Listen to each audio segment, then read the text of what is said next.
Item Number, SCP-2053. Object Class, Safe. Special Containment Procedures.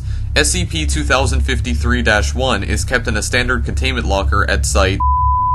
SCP-2053-2 is to be stored on a 2 GB flash drive in the same containment locker as SCP-2053-1.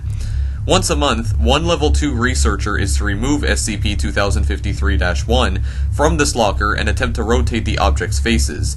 If unsuccessful, the object is to be returned to the locker. If rotation is successful, testing will resume under the direction of Dr. Boone. Description: SCP-2053-1 is a puzzle cube measuring approximately 5.7 centimeters along each exterior edge. It is physically identical to a standard Rubik's brand puzzle cube. SCP-2053-1 can be solved in the same way that a non-anomalous Rubik's Cube can be solved, by rotating its various faces until all the stickers on each distinct face of the cube are identical in color. The object shows signs of wear and tear, presumably an indication of heavy use. However, tests show that the stickers themselves have never been removed. Occasionally, SCP-2053-1 will enter an active state, during which the object's faces will begin to rotate of their own accord at approximately 3 rotations per second. After the object has completed several of these rotations, it will enter a passive state for approximately 20 seconds, during which the faces will remain in this permutation. The object will then become active again and return to its base solved state, at which point it will become dormant once more. SCP-2053-2 is a computer file labeled "I love you Jake, please read this" .pdf. The metadata associated with the file show that it is 1.21 megabytes in size, and can be stored on any digital media with that amount of available storage. However, the number of pages contained within the document far surpasses the number that should be possible of a file this size. When opened by a PDF-capable program, the resulting document contains exactly 43,252,3,274,489,856,000 pages. Foundation analysts estimate that a non-anomalous PDF document of this length would occupy approximately 2.1 yottabytes, or 2.1 trillion terabytes, of storage space. Each page of the document depicts a 2-dimensional polyhedral net equivalent to a 3-dimensional Rubik's Cube.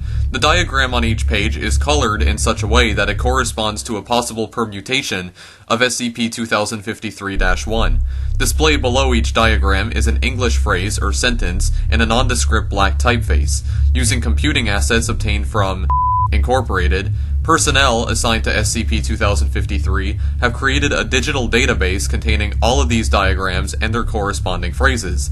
Of note is the fact that the number of pages in SCP-2053-2 exactly matches the number of possible arrangements of SCP-2053-1.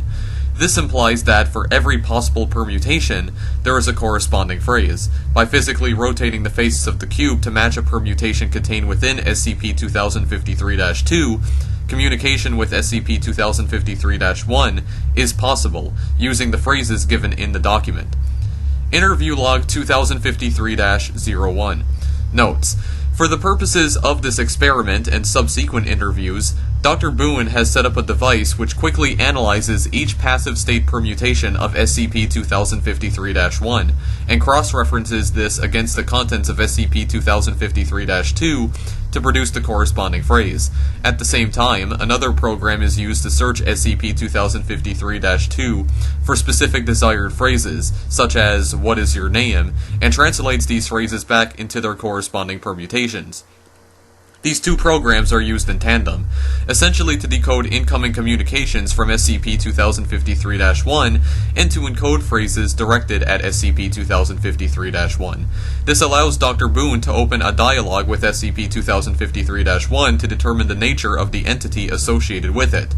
All of the phrases used during this initial interview appear in SCP-2053-2. Capitalization and spelling have not been altered. Hello. Jake. How are you doing this? Is that you, Jake? Yes. It's me, your dad. How are you doing this? I love you, Jake. I love you, Dad. I am so happy, Jake. What is going on? You have never talked to me before. I am sorry. I am so happy this worked. What worked? I finally found a way to talk to you. What do you mean? The doctor said you would probably never talk again. after the accident with your mom. The accident? I'm so sorry, Jake. All I ever wanted was to tell you. Tell me what? I love you, and I am so sorry. It's okay. This is the most you have ever talked to anyone. There are so many things I want to ask you. At this point, Dr. Boone seizes communication. Dr. Boone says, I recommend we try to dig up what we can on this Jake and his father before we continue. We won't be able to keep up this facade forever. Addendum 2053-01. As of... No progress has been made on the search for the individual believed to be associated with SCP-2053. Dr. Boone says, well, Jacob is a pretty common name, isn't it? We're going to need to modify our search parameters. Come at this from a different angle. Based on what the father has said, I think we have reason to believe that this Jake may have some type of social or developmental disorder. Let's start looking at orphanages, mental institutions, hospitals, etc. Addendum 2053-02. The Foundation has located an individual in an extended care facility in South Carolina, who falls under the correct parameters. Jacob, age 31, suffering from... When interviewed, his attending physician commented on Jacob's acute attachment to complex puzzles, specifically Rubik's cubes, and his skill at solving them. Dr. Boone says, well, looks like we found Jake. Due to his current condition, direct communication is impossible. Based on the information we gathered from SCP-2053-1 and Jacob's physician, it sounds like he's never actually spoken to anyone.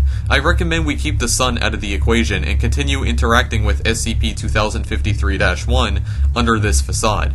We'll check in on him every month or so to see if his condition changes, but the way these things go, we're probably never going to hear his side of whatever this is. Addendum 2053-03. In all interviews thus far, see interview logs 2053-02 through 2053-08, SCP-2053-1 has been unwilling to reveal any information regarding the origin of its current condition to Jake. In light of this, Dr. Boone has decided to communicate with SCP-2053-1 under the guise of a generic physician. See interview log 2053-09 below. Interview log 2053-09. Hello. Hello. We need to talk. What about Jake? This is not Jake. Jake, this better be a joke. This is not a joke. Who is this? I am a doctor.